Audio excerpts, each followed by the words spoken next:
message matatagpuan sa Isaiah 40:6 to 8. Samahan niyo po ako at basahin natin. Babasahin ko sa English at tignan niyo sa Tagalog. A voice cry out, and I said, what shall I cry? All people are like grass, and all their faithfulness is like the flowers of the field. The grass withers and the flowers fall, because the breath of the Lord blows on them. Surely, the people are grass. So chapter 8, the grass withers and the flowers fall, but the word of our God endures forever. Sa Tagalog, sa chapter 8, ang damoy nanananta at kumukupas ang mga bulaklak. Ngunit ang salita ng ating Diyos ay mananatili magpakailanman. Tayo'y yumuko, pumikit at tayo'y manalangin. Panginoon, sa umagang ito, hiningi namin ang gabay at patnubay mo. Tulungan mo kami, nawa ang iyong salita ay tumimo sa puso at isip namin, gabayan at puspusin kami, ng Espiritu Santo, pagliwanagin niya sa amin ang iyong mensahe ngayong umaga. Tulungan mo po kami, ang bawat isa sa amin. Ito ang aming panalangin sa pangalan ng Panginoong Jesus. Amen. Ito ang pinakamahalagang parte ng pagsamba, ang pakikinig ng salita ng Diyos sa pamamagitan ng pangangaral nito na dadalhin sa inyo ng inyong lingkod at nawa gabayan tayo at samahan ng Panginoon. May mga nagtuturo na darating daw ang panahon, mawawala na ang Biblia.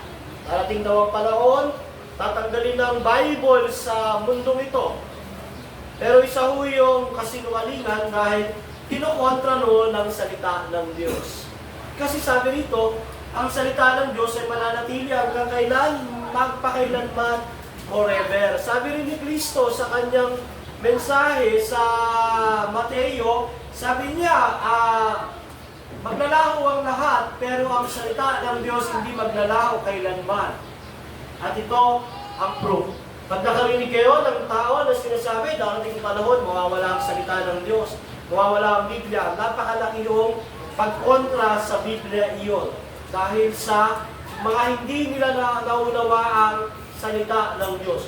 Dito sa binasa natin, ito po ay sinulat ni Isaiah, major prophet sa Old Testament. Si Isaiah po ay kabilang sa mga major prophets. Ang major prophets, si Daniel, si Ezekiel, si Isaiah, si Jeremiah. Kaya pagpapansin niyo yung Bible, sila yung may mas malaking part ng sulat. Bukod doon, sila yung mas may malaking part ng revelation ni Christ. Si Isaiah po ay nagpropesiya at sumulat tungkol sa paghatol ng Diyos sa bansang Israel at Judah at pag-redeem niya rito. So ang message ni Isaiah ay nakasentro sa mga tao ng Israel at especially ang Judah. Tinatawag sila sa pagsisisi at pagiging tapat sa Diyos.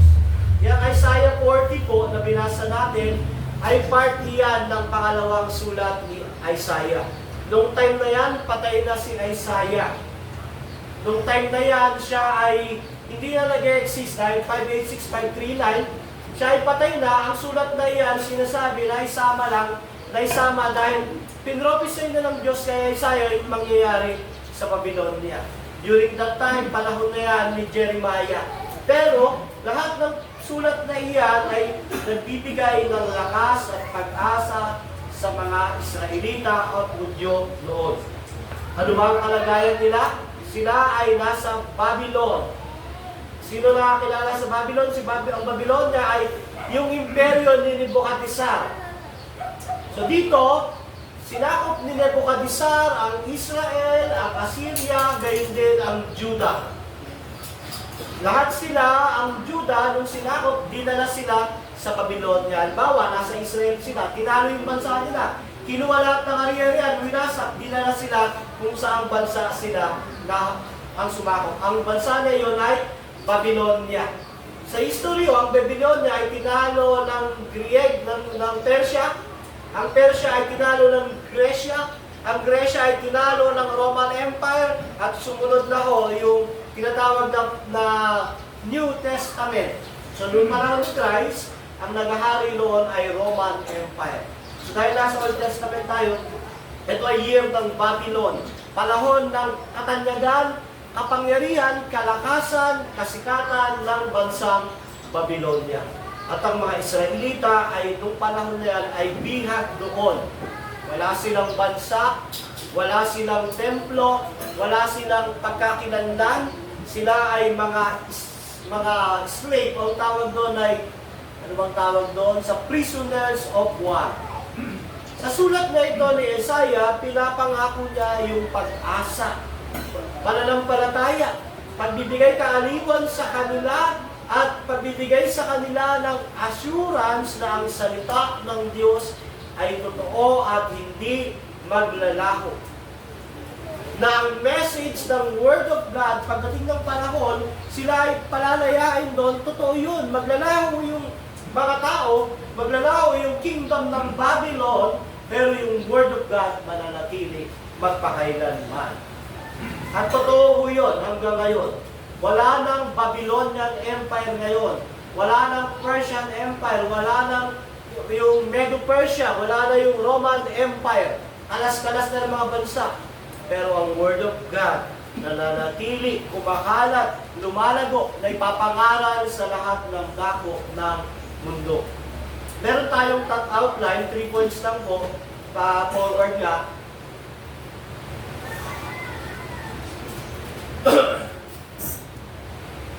So, ito ang title ng ating message, The Word of God, the Source of True Blessings and Victory. Ang unang outline, nagiging sanhi ng biyaya at tagumpay ang salita ng Diyos kung nauunawaan natin ito ng totoo. Pangalawa, pababa,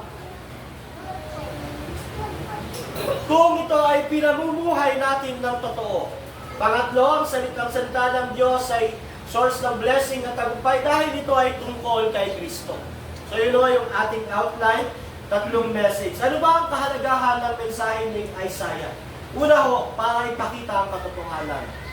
The grass withers, the flowers fade, but the word of the Lord stands forever. Anong ibig sabihin nito? Lahat maglalaho. Kayamanan, katanyagan, kasikatan, kapangyarihan, pero ang word of God, o ang salita ng Diyos, hindi maglalaho. That is the truth. Pangalawa, magbigay ng comfort and encouragement. Yung mga reader nito, primary tatanggap ng message, naka-exile sa isang bansa, alipin, walang bansa, walang templo, binibigyan sila ng comfort, na kahit dumadanas sila ng paghihirap, ang salita ng Diyos ay kaaliwan nila, gabay nila at pag-asa nila. Kumbaga, ang gustong sabihin ni Isaiah, lilipas din iyan. Pero yung pangako ng Diyos sa angkan ninyo, sa lahi ninyo mananatili, mawawala ang Babylonia. Comfort and encouragement. Promise ng restoration. Makakabalik sila. Mababalik yung isang bansa, ang Israel. Ano ang matututunan natin bilang mga mananampalataya sa panahon ngayon? Kasi mayroong primary leader yung sulat, pinagbigyan ng sulat. Pero ang bilang mga mananampalataya, ang makuha natin yung lesson.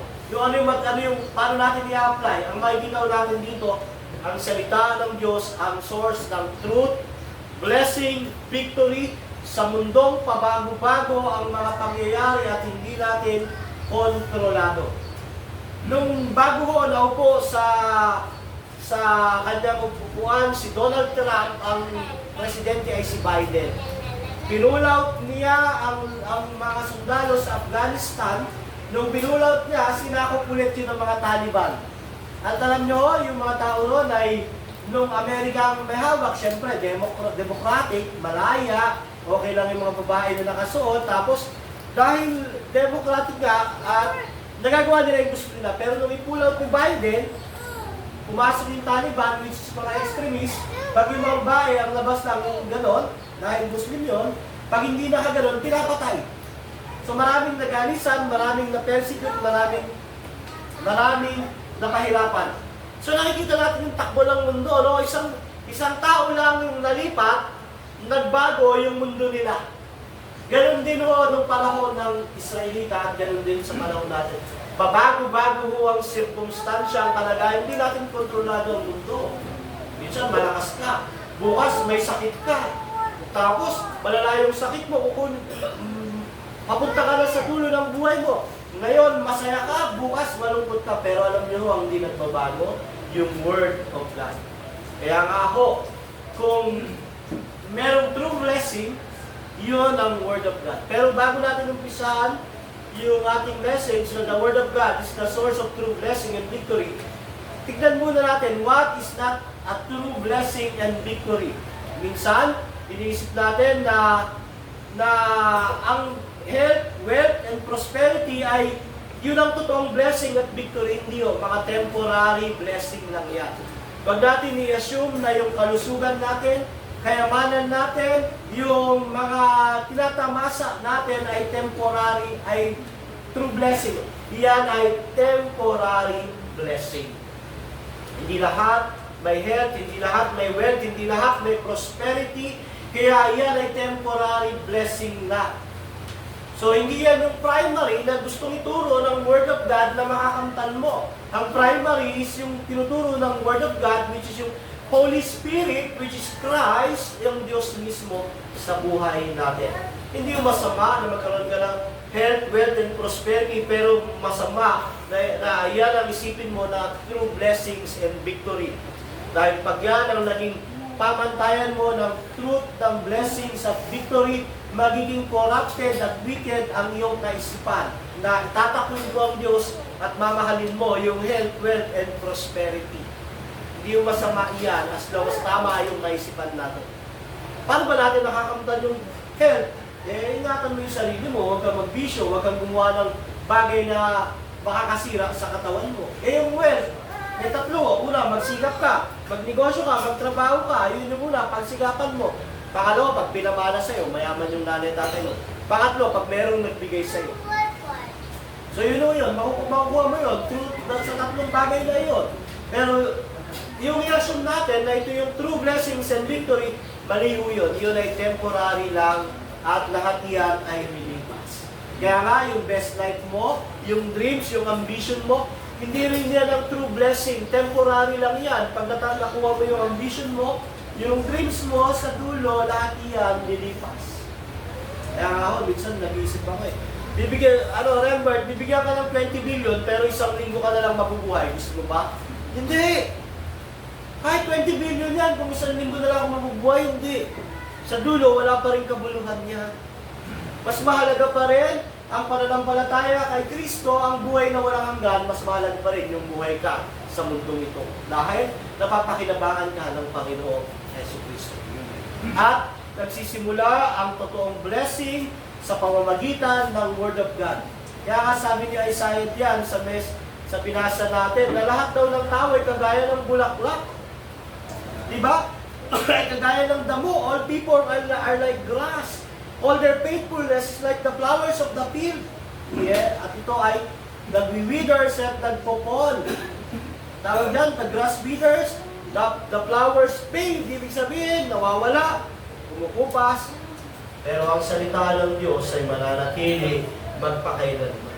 Ang hawak mo, yung binabasa mo, diyan nagmumula ang source ng true blessings and victory. At yung hawak mo na Biblia na yan, hindi lang naging Biblia yan ng ganyan. 1,000 years, maraming dugo ang sinakripisyo para maging isa yung Biblia. May mga taong sinunog para sa pagsasalin niyan, kagaya ni William Tyndale, ni Wycliffe. Sila yung mga nagsalin ng Bible sa English dahil sinalin nila yan, ayaw nung Roman Catholic na maunawaan ng lahat ng tao, sila ay sinunog. Yung iba patay na, hinukay, sinunog. Yung iba naman, sinunog ng buhay. Kaya ang hawak mo na yan, hindi ordinaryo yan. Yan ang source ng true blessings and victory. At nung panahon ng mga unang mananampalataya, sila ay nakipaglaban, sila ay namatay alang-alang sa salita ng Diyos. Dito sa message ni Isaiah, nire-remind niya ang mga Israelites na naka-exile noon Sabi niya, the grass withers, the flowers fade, but the word of our Lord endures forever.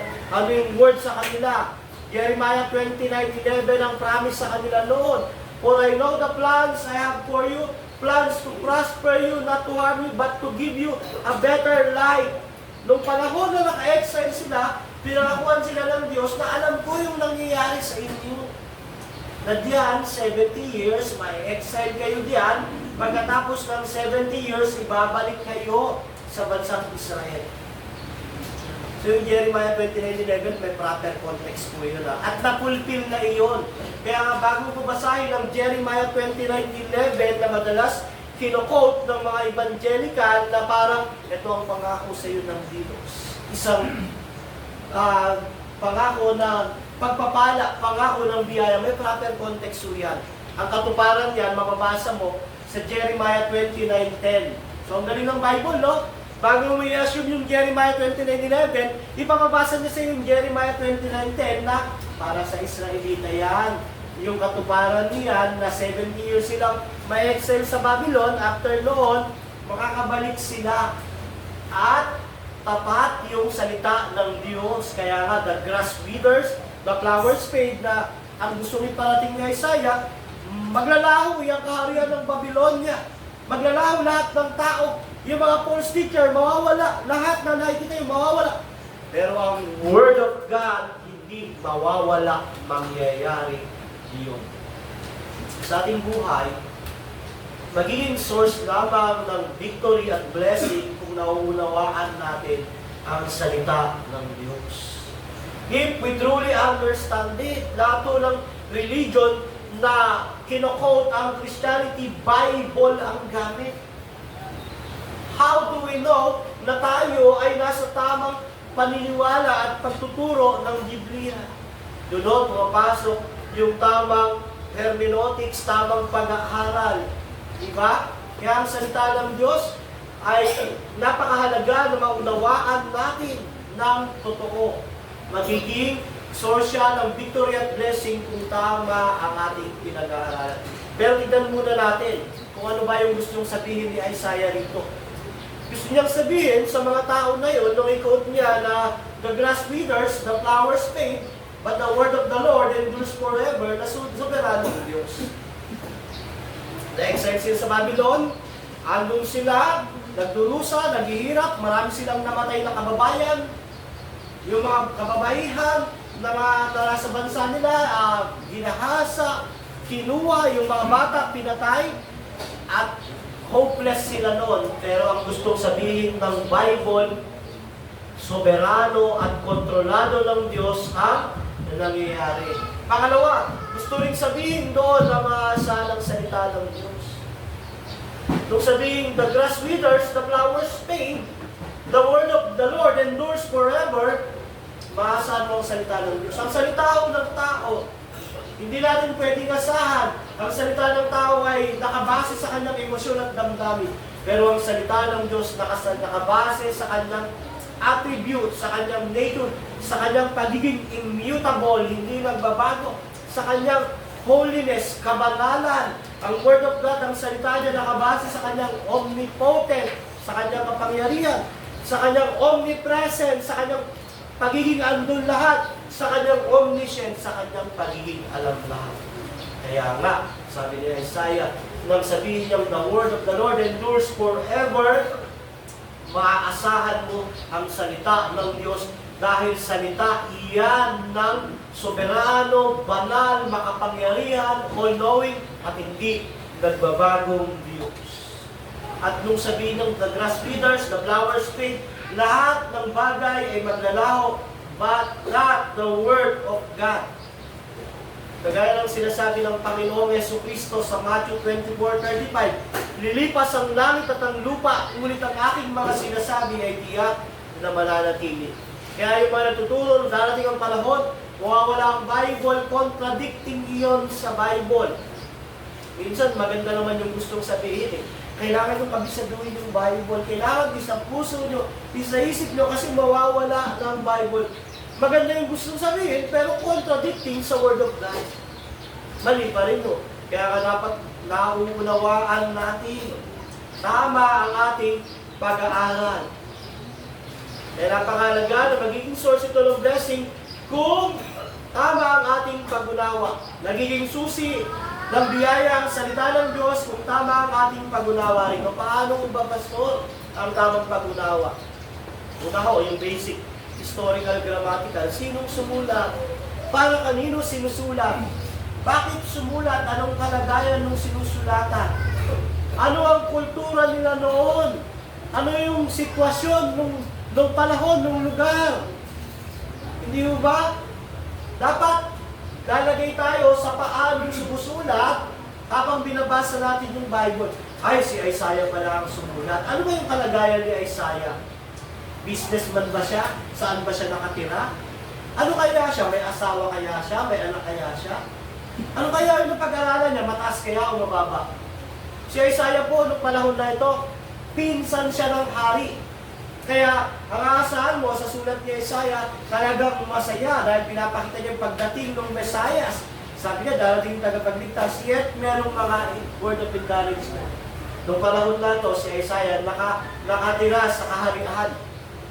Si Jeremiah naman, pag mapansin mo yung sulat na talagang grabe, yung masasakit yung sinasabi niya, tapos talagang pinapatay yung tao. Bakit? Anong kalagayan ni Jeremiah? Kasi nung panahon yun, panahon ng pagbabanta ng Babylonia at pagsakop sa kanilang bansa, nanganan siya. Matatalo tayo. 70 years tayong may excel sa Babylon.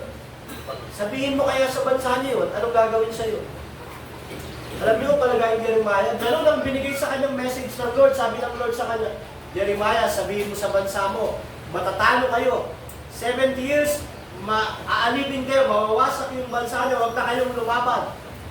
Ewan ko lang kung hindi ka bubugin ng hari niyo, ewan ko lang kung hindi ka patayin ng mga taong bayan. Ganun no ang kalagayan ni Jeremiah.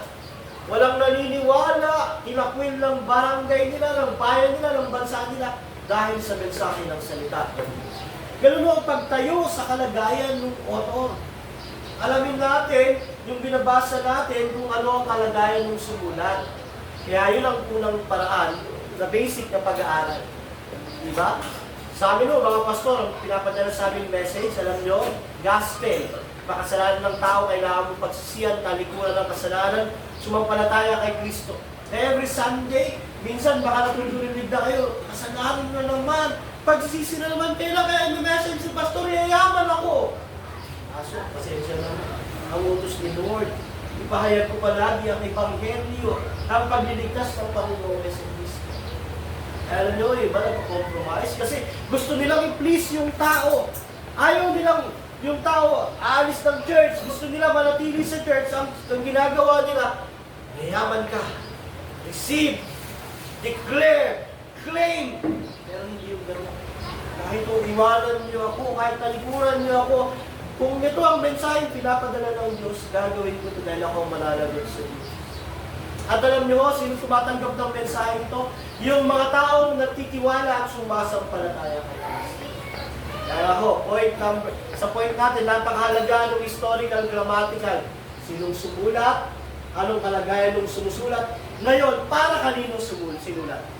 Tatayo rin kayo sa lugar ng sinulatan. Ano kaya ang kalagayan ng sinulatan? Masaya ba siya? Masaya ba sila? Kung marami yung sinusulatan, isang bansa. Ano kaya kalagayan nila? Ano ba sinasampan nila? Nasaan lugar sila? Anong sitwasyon nila? So nakikita niyo ba, pag binasa nyo, itong sulat ni Isaiah para dito, ito yung gustong sabihin niya. Ngayon, ano ang kultura noon? Kagaya ba ng kultura natin? May cellphone, may TV, may radyo, merong electric fan, merong helicopter, merong tren.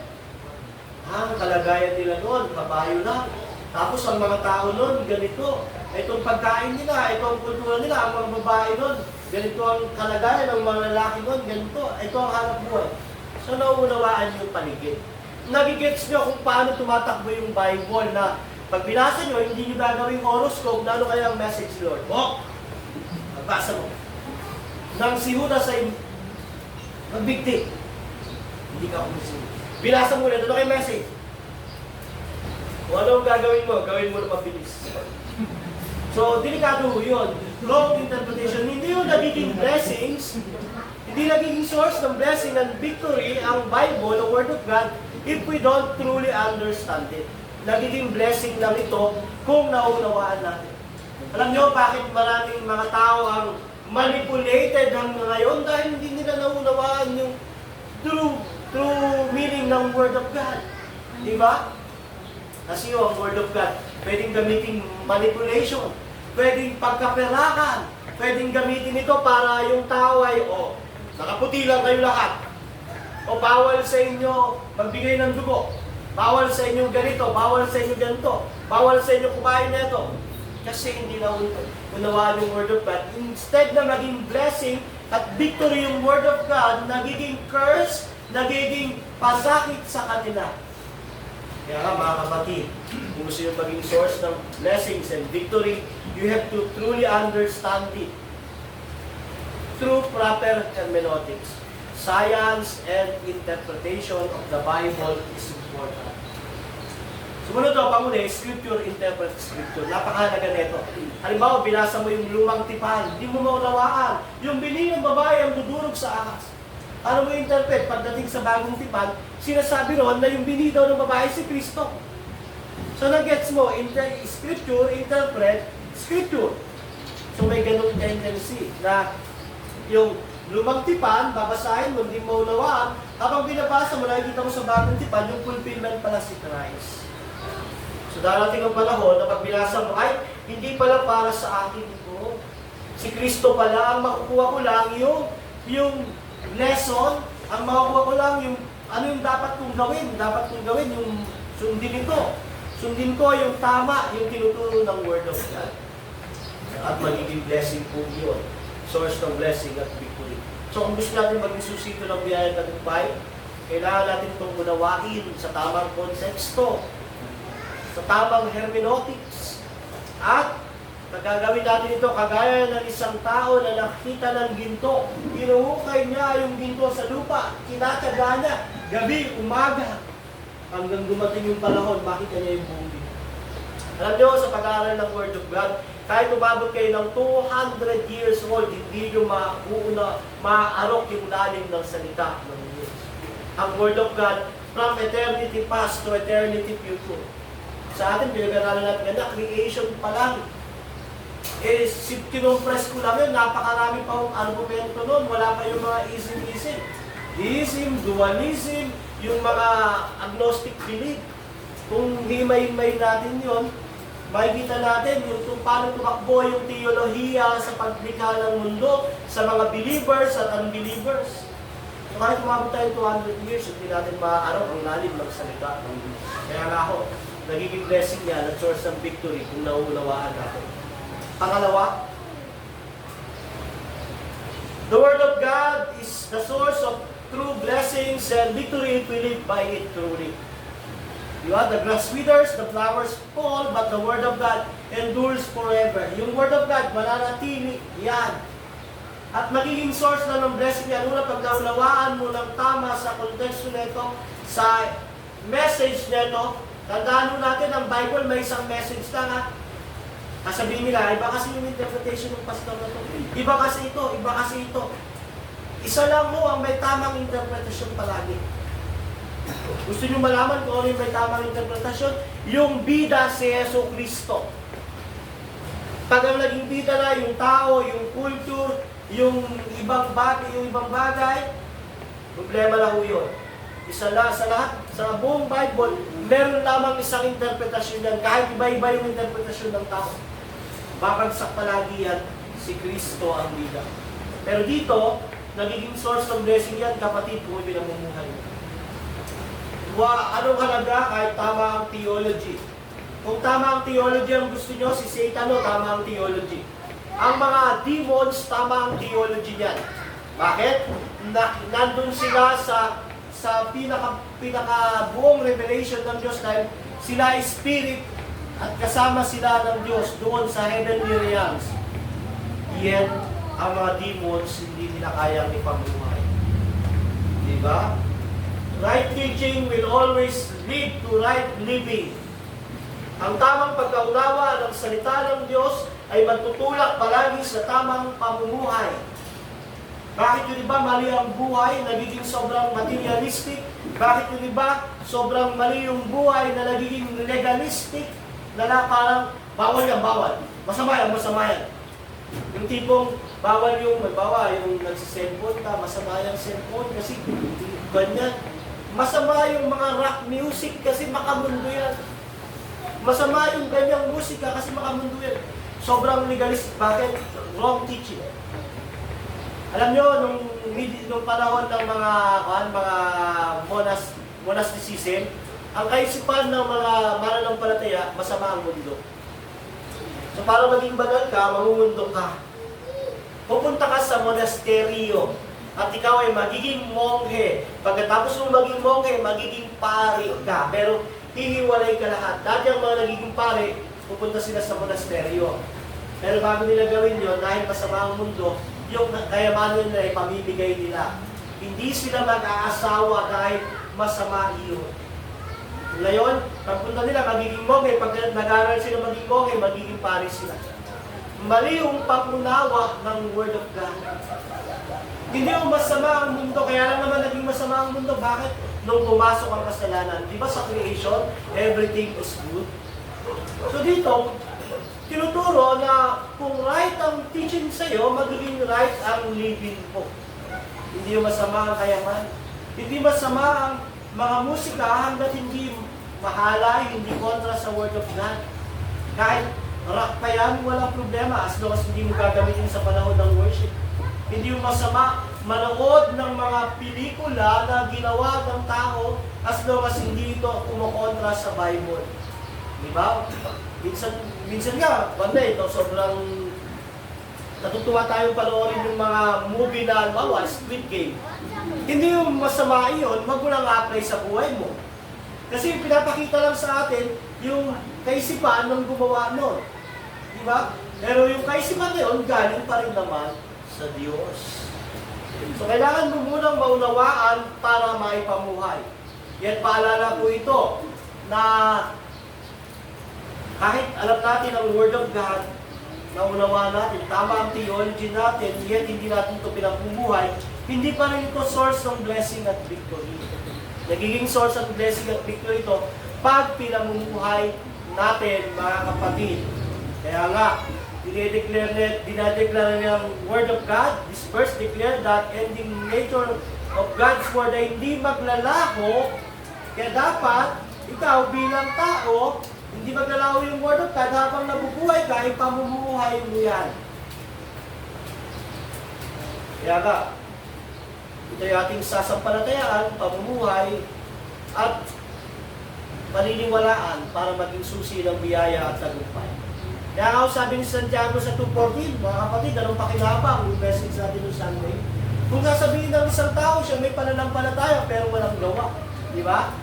Sa 19, sabi pa niya, sumasampalataya ka ng Diyos sa iisa. Di ba? Mabuti naman, ang mga demonyo ay sumasampalataya rin.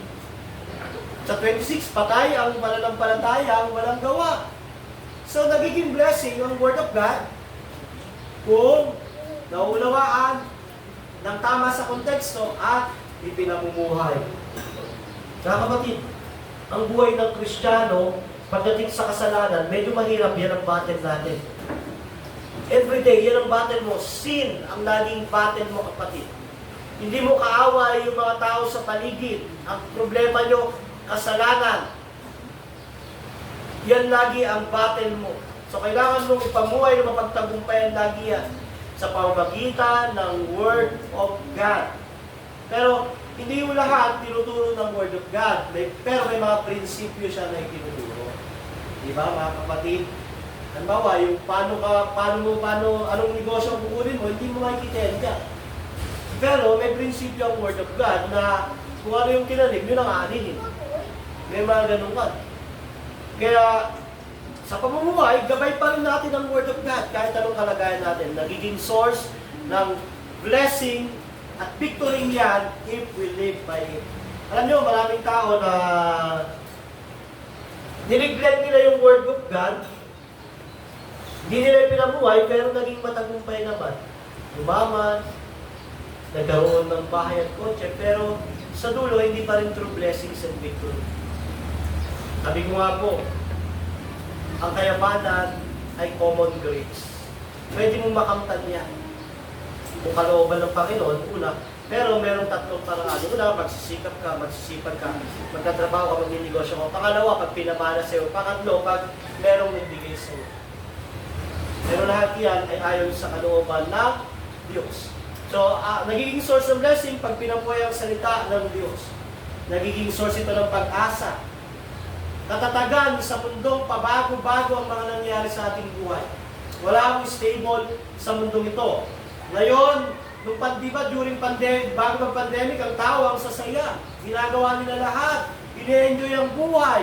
Kaya biglang pumasok ang pandemic. Lockdown. Alam nyo, maraming na-depress kung panahon na to. Yung mga unbeliever, halos gusto na mag-suicide. Marami ang mga nawala ng pag-asa, naging hopeless. Bakit pa bago-bago yung takbo ng buhay mo? Ang buhay paano bigla nagganon? Kung wala tayong salita ng Diyos, hindi natin ito naunawaan, hindi natin ito pinamumuhay, ito magiging source ng pag-asa at katatagan pagdating ng mga ganong sitwasyon. Alam nyo, nung pandemic, alam nyo, nagagalak ako nung pandemic. Ang sarap ng buhay ko noon. Yung pandemic. Ang wish ko nga nun, sana tumagal ng mga 2 taon, 3 taon. Kaso nga lang, ang nakikita ko rin, kawawa naman yun, iba. Pero kami ho ng pamilya ko, nung panahon na yun, hindi kami nag-aalala. Kaya sabi ko nga, kahit umabot ng 5 taon ko, hindi kami magugutom dahil hindi na. At alam nyo, nakakatuwa ng pandemic. May mga dumarating pang kliyente, naka-ambulansya. Pang-spray, pang-paging. Tapos, biglang kalakasan din nun dahil hindi nakakalabas lahat, yung mga negosyante ay merong privilege. Ako, nung pagbibiyahe ako sa EDSA noon, alam nyo ho, walang traffic. Manila, walang traffic. Enjoy na enjoy ko yung pandemic. Alam nyo ho, naging source na katatagal ko yung word of God.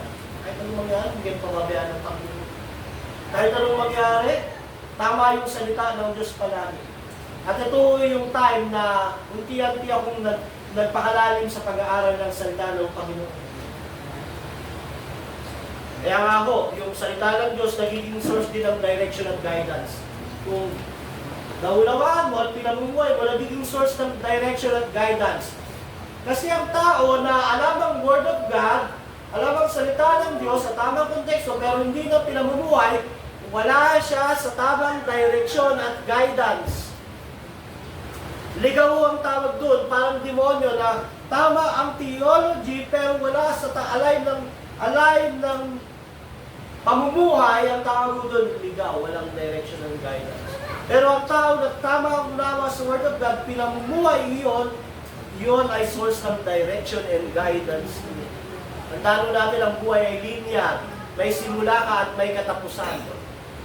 So ngayon, ako ay 43 na, yung buhay ko baka nasa bandang 1 na, lampas na lang 1/2. Nararamdaman ko na ako, madali, hindi na ganun kalakas yung katawan ko, sa ubos, sa sipon, sa lagnat. Talagang nararamdaman ko na, pag inupo ako, talagang sabi ko, dati pag ganito, tinutulog ko lang, ngayon hindi ko na naitulog, kailangan ko yung gamot. Kasi ko, kumbaga, may simula ako, dumating pa lang, malapit na sa dulo, dapit hapon, pero nakikita ko, yung Word of God, yung nagbigay sa akin ng guidance and direction. Kahit dumating ako sa dulo ng buhay ko, alam ko, totoo yung salita ng Diyos. Hindi niya ako nababayaan ng hindi iwan. And finally, it will be the source of blessings and victory. Pag pinamamuhay mo ang Word of God, blessings and victory. Ano ang unang blessing? Spiritual life, mga kapatid. Meron kang kapayapaan, meron kang kagalakan na galing sa Diyos. Victory, dahil nalalabanan mo yung sin. Ano yung primary sin natin? Madalas yung pride of life, ang mamalaki sa buhay na to. Lust of the eyes, lust of the flesh. Gusto ko na magkaroon na ito. Ang ganda noon, ang sexy. Pride of life, mayaman ako, sikat ako. So, nagiging source siya ng victory natin mo. Kaya ka, the Word of God endures forever. May dalawang image po ang victory. Dito, yung may bahay, yung may kotse, yung may susi. Tawag doon, susi ng kotse, maraming pera, bahay, walang sakit. Pero may Kristo, temporary image of victory, yung mga financial, pero ang pinaka-victory niya yung Christ.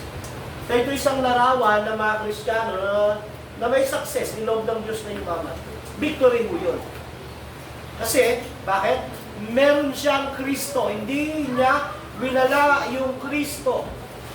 Despite na magkaroon siya ng mga material na bagay. Sino ang halimbawa niya sa Bible? Sino Abraham. Mayaman mo si Abraham.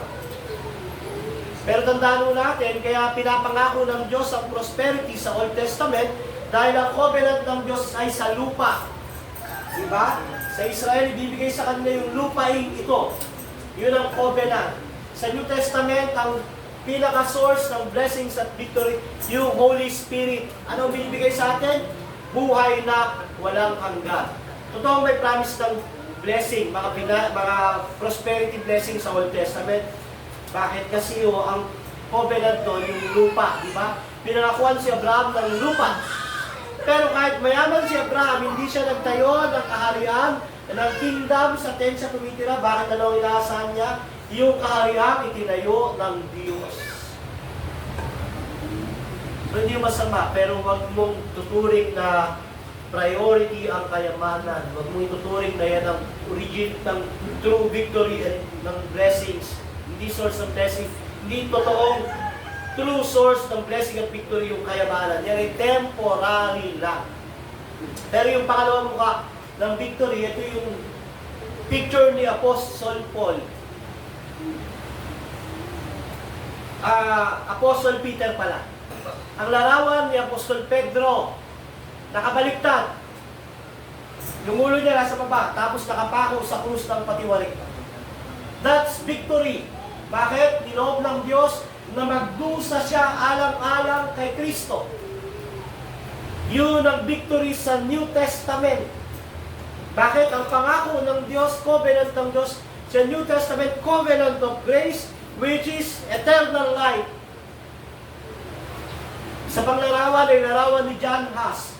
Sinulog siya ng buhay. That's a picture of victory na hindi niya ikinompromiso ang kanyang pananampalataya na salvation is by grace through faith alone in Christ alone kahit umabot doon. Bakit? Dahil ang pangako ay buhay na walang hanggan. Sa buhay natin, mga kapatid, hindi naman masama magkaroon ka ng health, wealth, and prosperity. Pero tandaan mo, temporary lang yan. Ang priority mo ay eternal life. Ang priority mo ay ang Word of God. Ang priority mo ay si Christ. Kaya yung third points natin, at matatapos na tayo, the Word of God is the source of true blessing, of victory, because it is all about Jesus.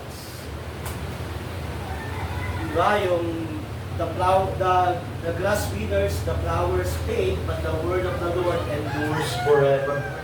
Sabi ko ng Hebreo 11, chapter 1, nang una, nangusap ang Diyos sa pamamagitan ng kanyang mga propeta, pero sa huling panahon, nangusap ang Diyos sa pamamagitan ng kanyang anak. The very word of God, the Logos, ang Panginoong Jesucristo. Siya ang source ng blessings at victory. At ang lahat ng Word of God ay tungkol kay Kristo. Basahin natin yung Lucas 24:27. Ito yung kwento ng dalawang alagad na naglalakad sa road of Emmaus at lumong sila kasi pinako ang Kristo. At nakausap nila ang Kristo. May nakausap sila, ang Panginoong Jesucristo, sabi nila, hindi ba nabalitaan yung tungkol sa pinako sa krus? Ikaw na lang yata walang alam. Pero ipinaliwanag sa kanila ni Jesus yung tungkol sa kasulatan. Sabi diyan sa Lucas 24:27, at ipinaliwanag sa kanila ni Jesus ang lahat ng sinasabi sa kasulatan tungkol sa Kanya. Simula sa mga aklat ni Moises hanggang sa mga sinulat ng mga propeta. Saan ba nagsisimula ang aklat ni Moises? Genesis. Sabi ni Kristo, yung Genesis, saan nagwawakas ang sulat ng propeta? Malakias. So yung Genesis hanggang Malakias, sabi ni Kristo ay tungkol sa Kanya. So naunawaan, nung dalawang naglalakad, na kaya napako yung Kristo, pinropesiya yun sa Genesis hanggang Malakay. So dito, ang Word of God ay source ng true blessings at victory dahil ito ay tungkol kay Yesu Kristo. Ang New Testament, tungkol kanino?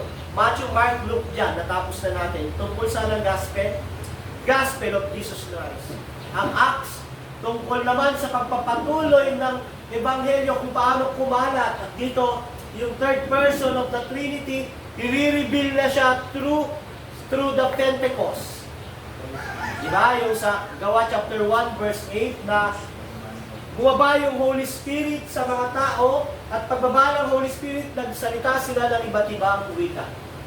Hindi ho yun yung speaking in tongues ngayon na siya na ba, hindi pa ba? Hindi ho yun na. Regular language ho yun.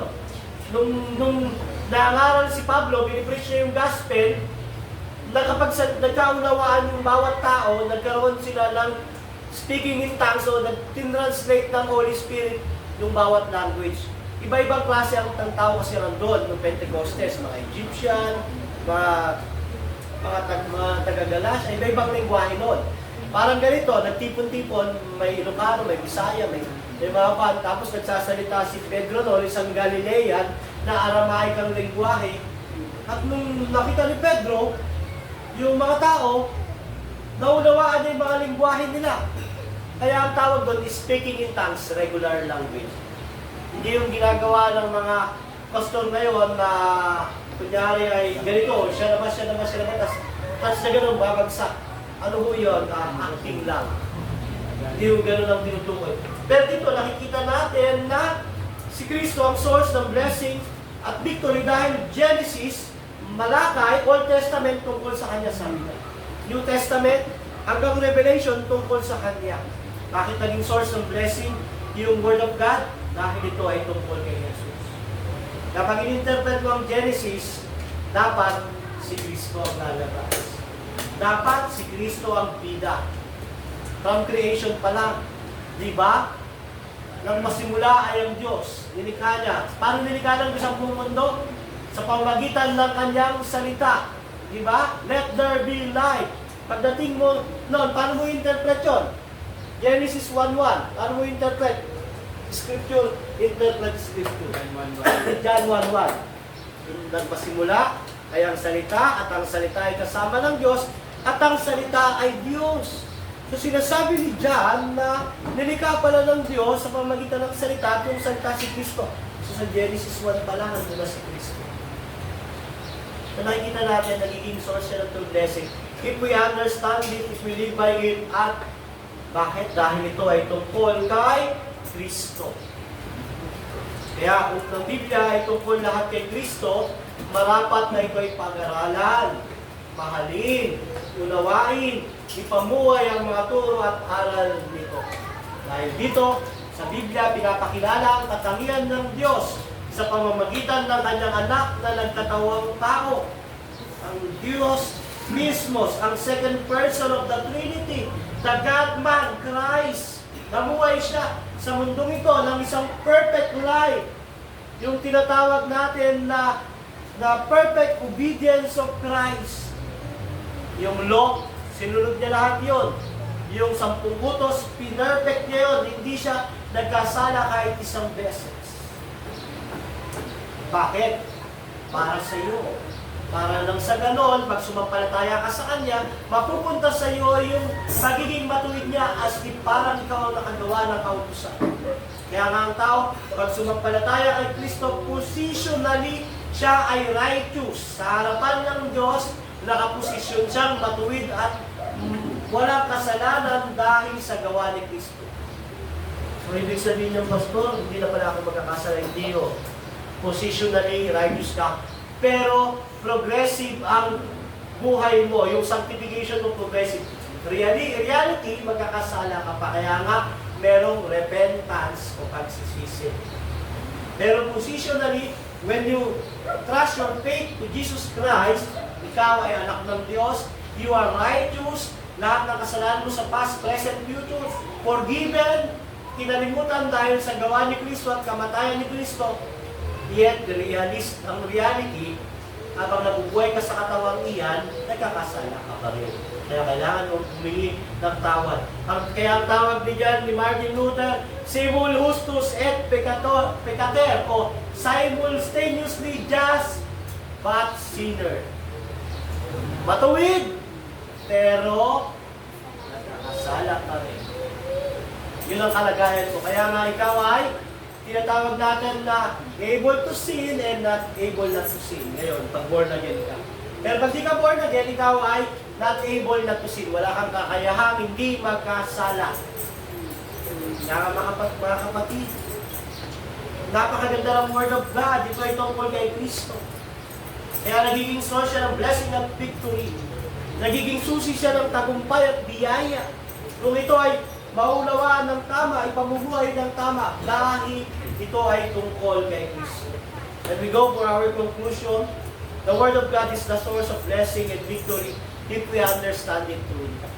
Kaya kapatid, aral, magbasa, basahin yung isang chapter, tignan mo sino sinulat, anong kalagayan ng sinusulat, para kanino sinusulat, ano ang kultura. The Word of God is the source of blessing and victory if we live by it truly. Ipamuhay po natin. Hindi tayo perfect. Laging magkakasala, kaya laging may repentance. Hindi tayo, born again ba? Hindi na magkakasala. Hindi. Alam niyo ang born again? Sinisikap palagi na maging matuwid sa Diyos, pero nagkakasala siya, pero hindi na siya masaya mo. Kasi wala akong perfect, kahit born again ka na. Kung gusto na perfect, gusto na hindi na magkakasala, doon na sa langit. Pero masarap mabuhay, masarap maglingkod sa Panginoon. Ang paalala lang, ipabuhay natin ang Word of God para maging source ng blessing at victory. Pangatlo, ang Word of God ay tungkol kay Jesus. Kaya pag pinreach ko to, tapos ang lumabas sa preaching, hindi si Jesus ang bida ako, ang bida kayo, ang problema ko yun. Lagi tungkol kay Kristo ang Word of God. Kahit umubot tayo sa Genesis kay Isaiah, laging si Kristo.